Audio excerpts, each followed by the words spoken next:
Hi, thanks so much for joining us today on the podcast. Yeah, absolutely. Thanks for having me. So, today we're going to be talking to you, obviously, Gabe Cooper, CEO of Virtuous. And I'm so excited to dive into your company. It's definitely been one I've been meaning to talk to. So, thank you. Yeah, absolutely. Yeah, it's fun. So, I'd love to just kind of start this out and give our listeners some context. Can you tell me a little bit about what your company does? Yeah, so we call ourselves a responsive fundraising platform. So what that means is we help nonprofits raise more money and do more good in the world. So our software platform is effectively like a CRM and marketing platform. Hmm. Think about us as like HubSpot for nonprofits. Hmm. That's obviously it's better when you can zero in on a specific audience and be able to service a true industry and listen to the needs of your clientele and kind of, build from there. When did you guys start? I've been around about 6 years now. Oh, So yeah, been at it for a little while. that's enough time to like, kind of test the waters and then, kind of adapt from there. So you guys have been around for about 6 years and you focus on nonprofits. Did you always focus on nonprofits? Yeah, it's been our focus from the beginning. So it's something I'm really passionate about. I love what generosity creates in the world. Mhm. So I love both the impact it creates when you give to these amazing organizations, but I'm passionate about what generosity does in the heart of the giver. So when we give our time, our talent, our money away to a good cause, something happens in us. It makes us a little less selfish. Um, Yeah. and so that's been at the very heart of our company from the beginning. That's really good. I mean, whenever you can create a passion into your profession and also have it result in better in the community, it's just a win-win. Absolutely. Yeah. So I'd love to kind of hear about your journey and how you kind of reached Virtuous and what led you up to that. Yeah, so I'm actually a software developer by trade. So love product and I love building cool product. And so I did that early in my career. Before Virtuous, I actually had a software consulting business. And so we were building custom software for a lot of really big nonprofits. And what we saw was as we were working with all of these different organizations, they were really struggling with technology. Mhm. Like the tech they were using was super old and antiquated. Mhm.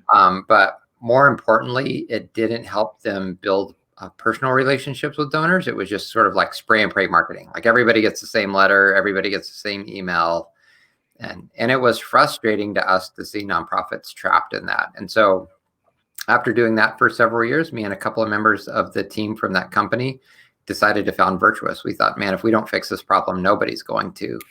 And so kind of locked ourselves in a room for a year and built out the platform and have been sort of going to market with it ever since. Wow. How many people do you have on your team now? We're at about 40 folks. So mostly in downtown Phoenix at our office where I'm sitting right now at First in Washington. That's a very sizable team. I mean, at that point, there had to have been, I mean, obviously interviews, bringing in external folks. What are some of the things that you look for when you were bringing in people? Does everyone have a background in nonprofits? We love people to have a background in nonprofit. So, or at least you have to be very passionate about it, right? Mhm. So that's a big part of what we care about. Culture is super important to us. And Mhm. so our number one criteria is we want people that take their job really seriously, but don't take themselves very seriously. And so we love having a fun, energetic team that cares deeply about the work. You have to care a lot about nonprofits. And then you have to be able to work with some level of autonomy. Like I hate bureaucracy and I hate a lot of layers and organizations. And Right. so the great team members at Virtuous are people that like see a problem and just go fix it. They love to sort of own their own job.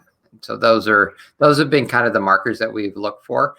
Um, Phoenix has been a great place to actually recruit amazing talent. There's better and better software as a service talent in town now than there's ever been.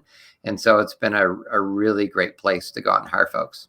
Yeah, I mean, I obviously I'm a little biased because, I'm in Phoenix as well, but I think that we've really been able to establish ourselves and build a reputation as a community.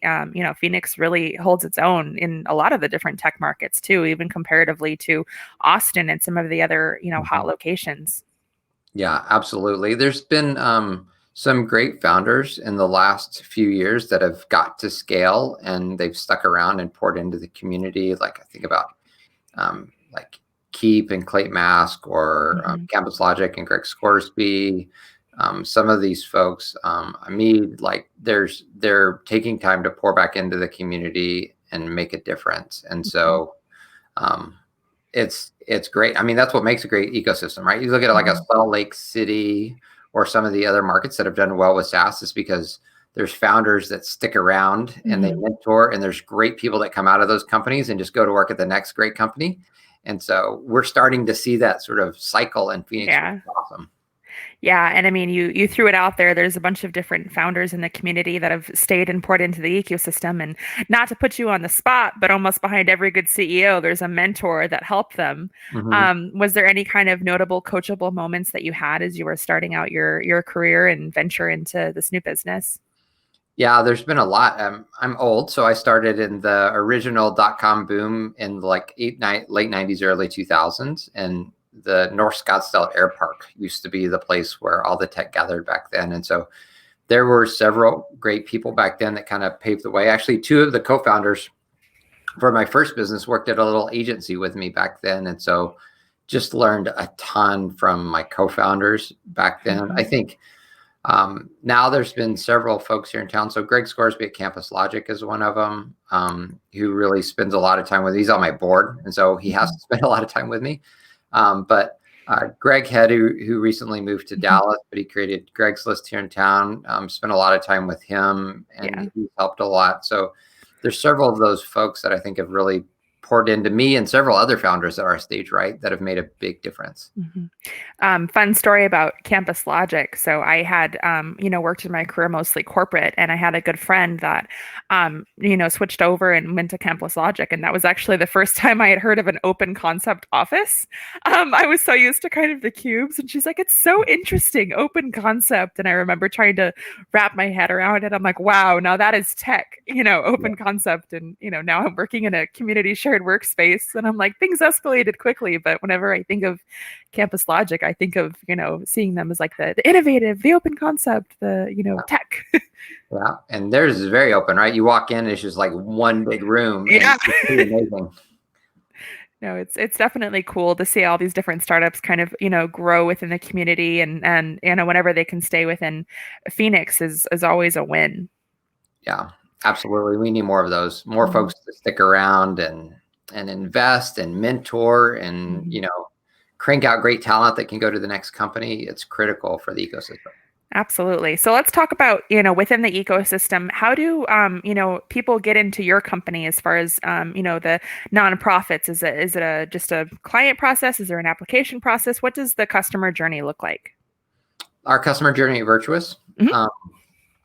So a lot like it would look at like a Keep or a HubSpot or Salesforce, in that one of the things we do is we create great content around our category. So like webinars and in-market events that educate people on a new way of fundraising and looking at the world, and they get excited about our brand, just like HubSpot did with inbound marketing. So they come in through our front door on our website or whatever. So, or we do some outbound, like account-based marketing with sales reps, and they find out about us and come in our door. And once they get in there, we have a team of amazing sellers and nonprofit consultants that sort of hang out with those nonprofit leaders for, it's typically like a 60-day sales cycle, and demo the software and get them excited about what we're doing. And and then it looks the same after that. Like we have customer success that helps them get onboarded and loves on them and make sure they're successful. And so it looks a lot like the other SaaS companies here in town in a lot of ways. So for those of us who don't know what SaaS stands for, I will clarify, I know what it stands for, but for people who are listening that doesn't know what a SaaS-based company is, you've thrown it out a couple of times. What is your definition of SaaS? Yeah. So software as a service. So most of the software that you use today, you're not buying a CD at Office Max and installing that in your computer. That doesn't happen. You pay monthly for software. And so we sell our software as a service. People pay to use it in the cloud. And then I say B2B, meaning we're selling software as a service to other businesses, business to business. And so that's the little space where we play. Yeah. And I think the critical part of the webinar is an education section of your business has to be critical because a lot of these nonprofits, I mean, I don't necessarily equate tech with Mhm. nonprofits. So Right. there has to be a learning curve and a major kind of in that sales cycle of just education and understanding how, how to pivot away from that whole scatter technique where it's not a targeted Mhm. message to, specific people and everyone shouldn't get the same letter. So Mhm. how much of your cycle do you think is just education? A lot of it. Yeah, a lot Mhm, of it. I mean, the organizations we sell to are typically a little bit larger. So we play in mhm, kind of the mid-market to enterprise into the nonprofit space. So they may have, $30 million in revenue, right? So they have mhm, technology today and they have a team um, but they're sometimes just far behind the technology curve, meaning they're mhm. using technology that made sense in 1991, not 2021. And so a Right. lot of the education is just like you're using tech today, you get it, but here's how the world has changed, and here's Mhm. how that impacts you in your world and fundraising.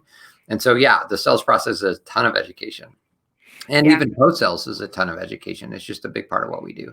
And then, as you bring someone on and they receive that education curve, I would imagine that there has to be something on, the results that they see when they, first started versus when they started working with you. That's a huge part of what we do. Yeah. If we're just another CRM, another place to hold your data, like that's not very exciting for us or our Hmm. customers. And so we really focus in on ROI and how they're moving the metrics. So with a nonprofit, they care about the things like, what's the average gift of each donor, or Hmm. what's the donor retention rate? Like, do these donors stick Hmm. around year after year? And we really focus on how changing their technology and tactics can help them move the needle on their core metrics, right? So they can really increase generosity. So a lot of the conversation is, this is how it impacts, like this is the ROI of this purchase, and here's how it's going to impact your fundraising ability. So that's sort of mixed in with all of the education we do. Yeah, I mean, it makes all the sense in the world if they're, focused on, fundraising and being a nonprofit, you have to be able to figure out how to accomplish that. That's right. Yeah. So, you had mentioned that you're kind of, mid-market to larger. Was that always kind of the goal, or was there a lot of trial and error in figuring out what your focus was going to be? Yeah, it's a really good question. And there was a lot of trial and error, right? I think Mhm, in the early days, we knew that our product would work pretty well for the mid-market enterprise.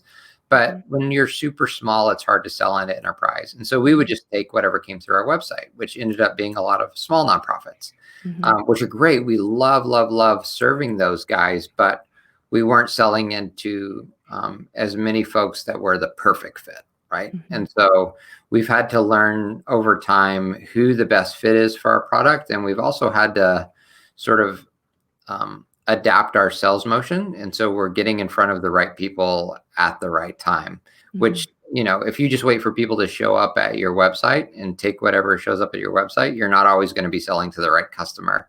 And so a lot of our pivot over even the last couple of years has been, where is our ideal customer showing up? Like, what do they care about? And how do we show up for them in those places? mhm, Which looks a lot more like conferences and in-market events and sending great content. We actually published a book this last year, like a hardback book, hmm, and which was a fun exercise. But you can mhm. send people a book, and then you have a conversation about the book. So that's a big part of like how the process has changed over time. So I think with that trial and error, there had to have been, a learning curve. Were there any points when you were like, I don't know if this is going to work?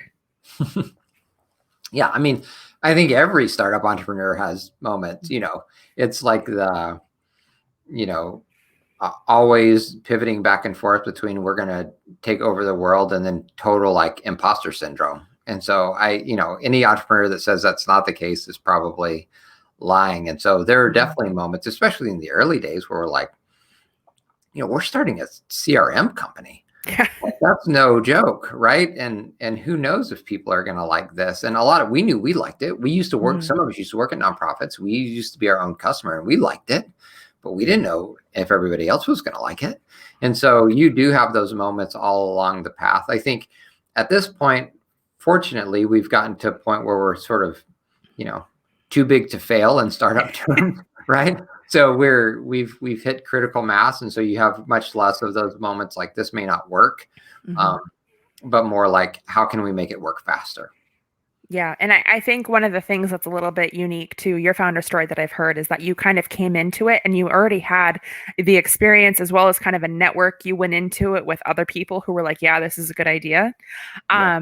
I mean, and you got, to the point where you were operationally working as a team. Um, was it stressful to bring someone into your circle as soon as you started growing and expanding? I mean, what was that like? Yeah, I mean it's always nerve-wracking, like bringing in new partners, new Hmm. employees, new investors at every stage. It adds complexity, but we knew. I mean, that's just part of scale, right? That's Hmm. part of the pain of scale, and we've made mistakes along the way, but I would say by and large, right now, a lot of our team has been around with us for a long time, and they are amazing at their jobs. It's I'm in this rare spot right now where all of my leaders on my key teams are way smarter than me and way better than me. Right? So it's really fun to be a part of that. But yeah, it's taken 6 years to get here, so Hmm. it's always a struggle. I will say the thing that you pointed to that made it easier was a lot of us had worked around the nonprofit space before or worked at nonprofits. We cared deeply for nonprofits. And so we knew our customer, like a Hmm. huge amount of customer empathy, and we've been in their shoes. And so I think even for folks listening to this, if you're thinking about, I want to start something, like start something that like Hmm. if it's a vertical that you've been in the shoes of your customers, you have a lot of empathy. Don't go off like, if you bought Bitcoin once and that's what you know about crypto, don't go start a crypto company. Like not the right deal for you, right? So I think, pick something that and you have a lot of customer knowledge and empathy, and you're going to do far better. Yeah. I mean, I think that the key to success is knowing what you know and knowing what you don't know. Mhm. That's right. Um, so you'd mentioned that you have had investors at different stages. Can you kind of tell me about the first time you decided, this is something we're going to start, getting funding for? Yeah. So I think we've been at it maybe about a year. So Hmm. self-funded a lot of it initially, had a few customers, some initial revenue, and it was enough validation where we thought, I think this is a thing. And so our first round was just seed round, like friends and Hmm. family, um, and people that had seen us operate like in our other businesses, and so they trusted us. And so at that stage, really, a seed investor is investing like not even in the idea, they're just investing in the person, Hmm. honestly. And I think a lot of entrepreneurs miss that. They're like, my idea is great. It's like, great. Like ideas are a dime a dozen. Hmm. Execution is what matters. And so an investor at seed stage is investing in you. Like, do they think you can execute? And so that was our initial investment. And then we grew, I like saw good growth after that, like slow and steady. And then a year and a half ago, decided to sort of move from like seed investment to more traditional institutional venture capital. And so did a Series A round with more like traditional venture Hmm. capital firms, one in Chicago and one in Bend, Oregon. And so that's been a totally different set of, challenges and opportunities, but a ton of fun and really good for the business. Yeah, I mean, I would love to kind of know a lot of people as soon as they can start, raising funding, they do it. And then some people like you kind of wait a little bit, do the seed round, and then kind of work your way up. Was there kind of like a method or a thought that caused you to go one way versus the other? Yeah, I mean, I think one's sort of a pragmatic and personal thing, and then one's the economics of a fundraise. Like if you're in a space like B2B SaaS, most investors are going to want to see product, something that starts to look like product market fit and some revenue and early customers, or it's too hard to raise. Like if you're in like medical technology or something that's really research heavy, it takes forever to get something to market. Okay, you can get investment like pre-product, even Hmm. pre-revenue, but in our space, you have to have customers saying that your product is really good before anybody wants to invest in you. So part of it was just like we needed to get there. The other thing is like I take fundraising really seriously. If somebody Mhm. writes me a big check, especially if they're a seed investor, like Mhm. it's coming out of their own pocket and their own wealth. Like I don't want to take somebody's money unless I know it's going to work, right? Mhm. Like this is your friends and family you're talking to. It's a big deal. Mhm. And so for me personally, like I wanted validation. Like, yes, not everything works out. There's a risk in everything, and your friends and family should know that. But as much as I could, I wanted to get the business to a spot where I felt confident in going to people I knew and saying, "Will you invest in me?" Yeah. And I think that completely circles back to what you were saying, where ideas are a dime a dozen, and it's the execution and it's the person. Yeah, And, having the confidence to be able to go and do that first round of funding. I mean, frankly, I think seed funding is probably the most stressful because it's, friends, family, people that and hmm, getting them to invest in you because, I mean, ideas do change, but it's a matter of maintaining those friendships, those relationships, and, the belief in your execution. that's right.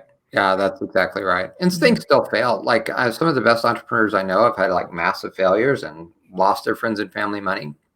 That's going to happen. But, in as much as it depends on you, you want to be very sober in the early days and transparent with people so they know the risk and you have a good self-assessment of those risks. So you go into those conversations eyes wide open. Mhm. So, kind of circling back to when you were talking about investors like to see a product, see some level of profitability.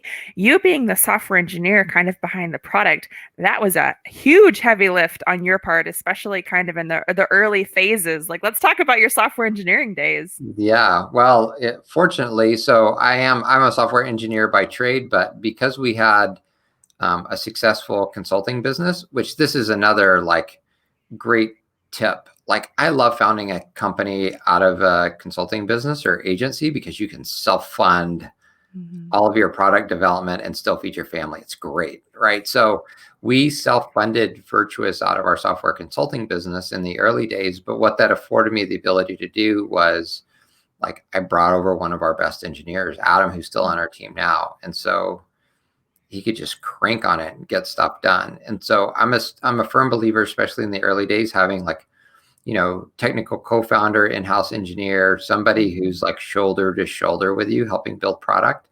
And so it got to the point quickly where even though I'm a developer, I would check in code and the team immediately rolls it back because they're way better than me and they don't want to use what I programmed anymore, right? Which is a great spot to be. Mhm. So I mean, on that note, let's talk about what your MVP looked like. Yeah, so this is part product philosophy for me and partially just because of the nature of the space we're in. I'm a firm believer in focusing more on V than M, meaning I'd rather it be viable than I would minimum. Um, and that's just me. What is it? Minimum delightful Minimum, product. What? maybe. Yeah, Minimum viable product. Maybe it's delightful. I mean, yeah. it can't. Well, I've heard it said. So minimum viable product is sort of the Eric Mhm. Ries lean startup, and that's good. But I think minimum delightful product or minimum there's probably another word in there that's that next rung up right above like what's the least amount we can do to get something out the door. We didn't want to do that. We actually wanted Mhm. to launch something that we were proud of, Mhm. right? It didn't have to be perfect. If you wait till it's perfect to launch, you launch too late. There should be some things that you're like, that could be better, but you have to be proud of it. And so we wanted to Mhm. get it. And plus, we're CRM for nonprofits. We're the system of record of these organizations we're serving. If we fall on our face because we weren't thoughtful about the product, like that, there's a lot of damage that comes from that, Mhm. right? So for us, it was way more. We spent a solid year like developing a product that Wow. was really robust and could compete in the market before we launched. Now, not every business is that way, right? I know friends with like consumer product ideas, app ideas that it's like if they're spending any more than 10 grand in 2 months, like you spent Mhm. too much getting that idea to market. But in our specific area, it was important to us that there was something robust that we were proud of. Mhm. Yeah. What was the launch like? Um, I don't know, slow and hiccups like everyone. Like, so So, we, yeah. But we had, I'm very, very grateful. We had several early customers Hmm. that were really, like in the book Crossing the Chasm, you have like early adopters over on one side of the curve, and there's not a lot of early adopters in the nonprofit space, right? But we had several organizations in the early days that were super brave and took a risk on us, and then but then partnered with us, right? Like they get it, and if there's something that's a little bit clunky, they don't just like scream at us across the wall. They're coming shoulder to shoulder with us and co-developing. And so in the early days with those first like 10 customers, I mean, I'm getting on the phone with customers all the time, right? And I think Hmm. that's such an important attitude. I see it in all the great founders is like you see your customers as partners and you're Hmm. super customer focused, like customer obsessed. Like I always hear like you should be way more concerned with Hmm. customer pain than you are with your product. Yeah. And so that was the early days for us is how do we partner with these customers to make sure we're delivering value? And so and if they see you as a partner, they're not going to churn. They're going to be super patient. I mean, Hmm. of our original 10 customers, like most of them are still around today Wow. because they felt like we were a partner and they were listened to. I mean, that speaks highly to the success of the nonprofit as well as to the success of Definitely. your service. Again, proven product market fit right there. Yeah. Yeah. So, I mean, that kind of brings me to my next question as far as, the product, the market fit, it makes sense for nonprofits. Prior to your company, I mean, and even now, is there any major competition in your market? Yeah, there's a sort of a big 800-pound gorilla. They're called Blackbaud. So they're the big legacy leader in our space today. And so that's our biggest competition. And then Mhm. there's several other smaller players. Most of them have been around for a while. And so it's a competitive landscape. I think for us, our worldview on we want to build personal relationships with donors at scale. Like we want to be more personal. That's really Mhm. unique for our space. And the fact that we have like a full marketing stack and automation combined with CRM is really novel for our space as well. So we're really differentiated. But yeah, when we sell to a nonprofit, they're usually on something, right? They're usually Mhm. not on spreadsheets. They're Right. using something. Usually, Usually. not That's right. always. Not always. Yeah, there are some people that are like, you're never taking my spreadsheet away. And it's like, Mhm. okay, calm down. Let's Yeah, and you're rethink like, this. you have 200,000 rows in that spreadsheet. That can't be serving you well. I love that. I mean, you really seem like the white glove service, the company that comes in, takes you start to finish. And that has to circle back to culture and mentality of your team. I mean, do you guys have any core kind of mission statement, core values, mentality across your team that you can share?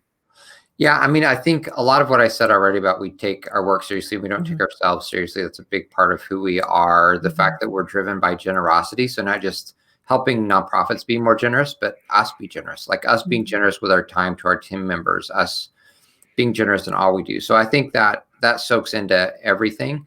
But there's also little things too, like we have Virtuous Volunteers program. And so everybody on my team has to volunteer at a nonprofit for 2 hours a month on company time. Wow. So you have to work here, you have to volunteer at a nonprofit. It has to be on company time.